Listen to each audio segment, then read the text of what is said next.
Earlier this year, I got a colony of big-headed ants that I named the Megamines. I actually wasn't super fond of them at first, but these mischievous little bobbleheads have shown me who they are and won me over with the story I'm about to tell you. The personality of these tiny rascals is exactly why I love keeping colonies of various species, because they're all unique. In case you didn't figure it out by the name big-headed ants, their species, Pheidole bicarinata, have soldiers with massive heads for defense and crushing seeds. You can watch their first video here if you haven't seen it. After the initial hustle and bustle of that video, which took place during the first couple weeks that I got them, their activities died down. For several weeks, the Outworld was a bit of a ghost town, and they didn't seem very hungry, leaving most of their protein untouched. There's no way I could possibly do a head count, so I couldn't really tell if they were growing or shrinking. Then I remembered how a little heat went a long way in saving my colony of long-legged ants, the Raiders of Arrakis, which have an epic story in the works, by the way. So I put the Megamines on a heat pad. Not very high, but just enough to give them a little bit of warmth. And the results were shocking. In a matter of days, they went from being pretty boring homebodies hiding in their tube to adventurous busybodies patrolling their territory and holding secret meetings. It's as if they were on low battery and I just put them on a charging mat. Maybe they are little cyborgs. With their HQ now connected to power, their personality started to come out as their operations began. Time for some observations. Observation 1. They are meticulously tidy. I noticed that despite their small size, they made great efforts to keep their enclosure organized. They have two distinct piles. This is their food pile of seeds which they're planning to eat, and this is their waste pile, neatly kept and even sorted by size, which makes it very convenient for me to take out their trash. I'll tell you where I got these cute little tools in a minute. The rest of their enclosure is spotless. This is a stain, otherwise they would clean that up too. So naturally, I started playing a game to mess with them by sprinkling seeds all over their outworld or messing up their piles to see what would happen. And lo and behold, I'd come back the next day to find two neatly sorted piles once more, which again is impressive because some of those seeds are the size of cars to them. Like God just dropped a bunch of SUVs in a parking lot and watched you clean it up. Is it mean? Yeah, maybe. But is it fun to watch? Hell yeah. Observation 2. They've got an appetite. Mealtime comes around and they get straight to it. Like clockwork, there's always a worker on patrol, so the moment that plate appears, the colony is summoned to devour whatever food is on it. I love that they wholeheartedly embrace the motto, the colony must grow. When this colony gets big, it's going to be really fun making feeding videos. Observation 3, which kicks off the main story of this video, they're good at escaping. When I first got them, I specifically used this outworld because the air slits are small enough to keep these cheeky scamps from getting out. But then, they got out, taking advantage of the tiniest gap between the panels, then giving me the finger by walking across my desk. So that was taped up and kept them contained, at least for a couple months, until one little jailbreaker figured out that when I put the lid on, and it's not pressed up against the corner just right, she could wiggle her way out. Quite the opportunist. I'm able to keep them contained as long as I make sure that the lid is butted up against this corner, but it's not a permanent fix. The Megamines are going to eventually need a new home because they're only going to increase in number. I started looking through my collection of ant nests that I've acquired and found that most of them wouldn't work for the Megamines. Either the nest was simply too big, or they had small gaps that the little minxes could exploit. The other requirement I have is that they need to be easy to capture on camera, so I can't use anything with dark surfaces or shadowy caves, or we won't be able to see them very well. I landed on this nest, which was sent to me by my friend Neek over at The Crafting Ant. He's got a great channel with lots of ant content and an awesome selection of nests in his shop. I'll do an unboxing video with the bundle of goodies that he sent me. And yes, that's also where I got the little broom and dustpan. So, we have our shoot, dang. Hold on. We have our potential nest. Yes, first try. And because this nest is part of a modular system, you can configure it however you want. It has this double water tower attachment so the ants can drink, and for most other species, this would work perfectly fine. But right away I noticed these little gaps that I know these buggers will find a way to slip through. So I'm going to use a simple nest and outworld setup. Now I need to test it to make sure it can actually hold the jailbreaking Megamines. I picked up 2 of the escapees since I figured they were the best at escaping, and dropped them into the setup to see if they could find a way out. They got straight to work, exploring every square inch of that enclosure from top to bottom. Later that day, I came back to find only a single ant was still inside. I searched the entire setup for the other worker, trying to figure out how in the world she could have escaped. I had just about reached acceptance that this nest might not work after all, until boom! I caught her on the underside of the lid. Clever girl. Alright, escape proof? Check. But they still need a water source. How about a simple water tower? Problem solved, right? Well, not exactly.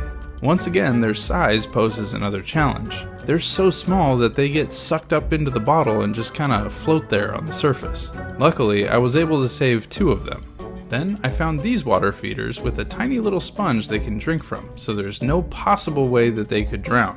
It made me kind of sad to see that the quarter was not included, because I've really been wanting a new quarter lately.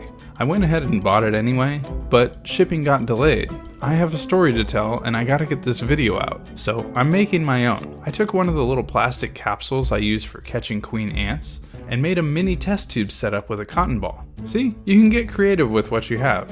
Now, it's time to plan out the move. Ultimately, I want the setup to be like this, but first I need to connect the tube with this attachment.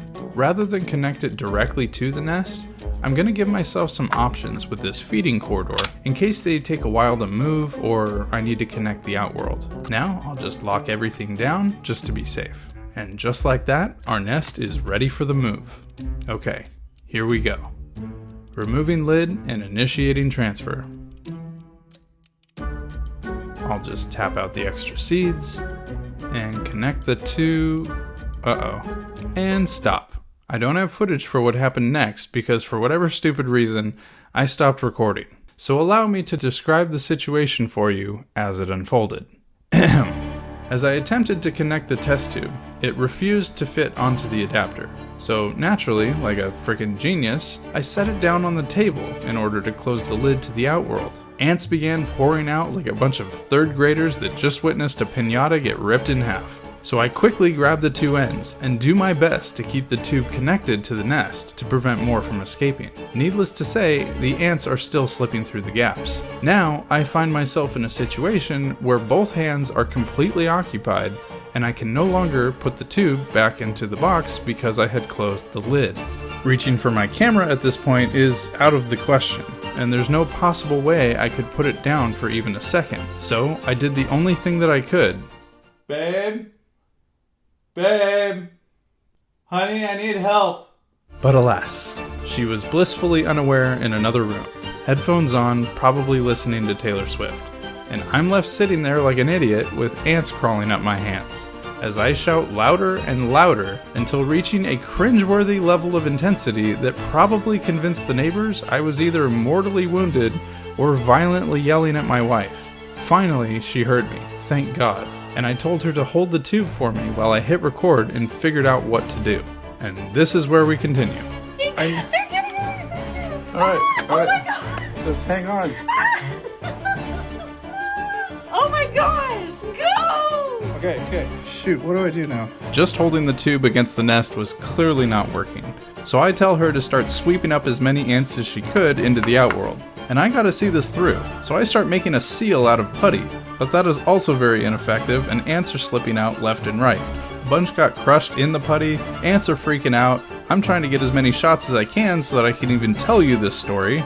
Neither of us knew what was going on or how to fix it. So I decided to abort. And the Megamines are... I said the You guys, you're... Hey, it's okay, My leg! It's gonna be alright. I just have to... You'll be fine, I just need... Okay, they need some time. After all the mayhem, I noticed something on the nest.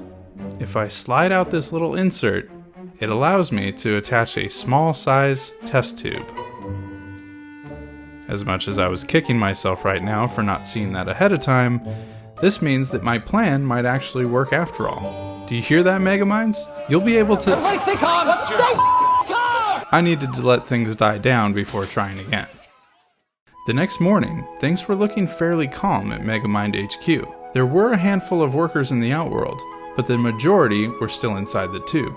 Now was my chance. I got everything set up once more to make the move. This time making sure that the plastic insert was taken out, and my wife had a heads up in case things went crazy again. Alright, initiating transfer. Positioning, and tube connected, without one single escapee. We have some stragglers in the Outworld, but we can dump them in once the colony is moved. The question now is, will they actually move out? Young colonies can be especially stubborn when relocating to a new setup. At first, there wasn't a whole lot of interest in the newly connected space. There was mostly conversation about who turned on the lights and when their next meal was going to show up. That is, until one curious mind dared to venture into the new territory and investigate. Now, the way that ants communicate is fascinating to watch, and you're about to see that in action. They talk by producing dozens of different pheromones, chemical signals that convey specific information to other colony members. There's alarm pheromones, food is this way pheromones, I'm one of you, don't eat me pheromones, I'm a hungry larva, please feed me pheromones, and many more. Right now, these workers are emitting the hey, come check out this new area I found pheromone. As more and more workers catch on to the scent, the colony begins to explore their new area. Once the nest was discovered, the news really started to spread. Workers were going back and forth, bringing their friends to see the cave for themselves. This went on for quite a while before anything actually happened, until I saw it. Right there. One worker had the idea of bringing a larva to the new home where it was nice and dark, and released an invitation to do the same. Then another worker hit the like and subscribe buttons, which I appreciated very much. They also picked up a larva, then another, and another. As the pheromone signal got stronger, more and more joined in. However, there were some that disagreed with this effort and started bringing brood back to the nest. But the majority were voting to move. This is how an ant colony makes decisions. Ants aren't ruled by the queen. It's actually a democracy in its purest form. So fun to watch.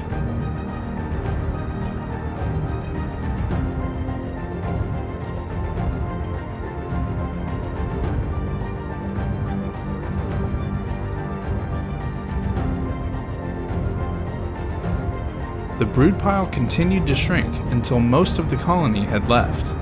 There were a stubborn few that were refusing to move, so I used a bright light to give them a nudge. That seemed to do the trick. Eventually, Queen Cerebella grew uncomfortable with the bright light and began to consider leaving as well. She wasn't too sure about it though, as she was quite fond of her current home. Her steps were slow and uneasy as she hesitantly ventured from her throne. So, a group of her daughters began pushing her on, escorting their queen towards the new nest. She really took some coaxing here, and that's when I noticed that she was missing her right middle leg. I wonder what happened. Luckily, a queen doesn't need to do much walking. This is about as far as she... Wait, hold on. Where are you going? She was having second thoughts and decided to go back. Several minutes later, the workers managed to turn her around again and push her towards the exit, releasing the pheromone that says, "Your Majesty, let's go, you need to move." Reluctantly, Queen Cerebella yielded and followed her escort out of the test tube, then across the open feeding corridor, and finally, into the new nest. The queen was now safely inside the new Megamind HQ. The few remaining workers were taking a stand against leaving their home. I left the light on for over an hour, but their protest continued. So I disconnected the tube and dumped them into the Outworld. It may look messy now, but you and I both know that they'll clean it up. There's something super satisfying about holding the entire colony in this little box. I really do love this nest. Now the time had come to finally connect the Outworld and reunite the stranded workers with the rest of the colony. And there we go. A little panic from some of the workers, but not too bad. The Megaminds have officially moved into their new home. This should leave them with plenty of... Is that a head? This should leave them with plenty of room to grow, until I'll eventually have to move them again. But hopefully that's not for a while. Thanks again to the crafting ant for providing this awesome nest. Links to his channel and store are in the description. These little troublemakers are so fun to watch. And the following morning, I found their outworld clean and spotless, just as predicted. They had even swept all of their dirt and trash into the dish for me to pick up. Thanks, little ones. I'm eager to see what the Megaminds do with their new space, and what shenanigans they'll surprise us with next, as the story of the ants marches on. If you enjoyed this story, drop a like and check out some of my other videos. Thanks for watching.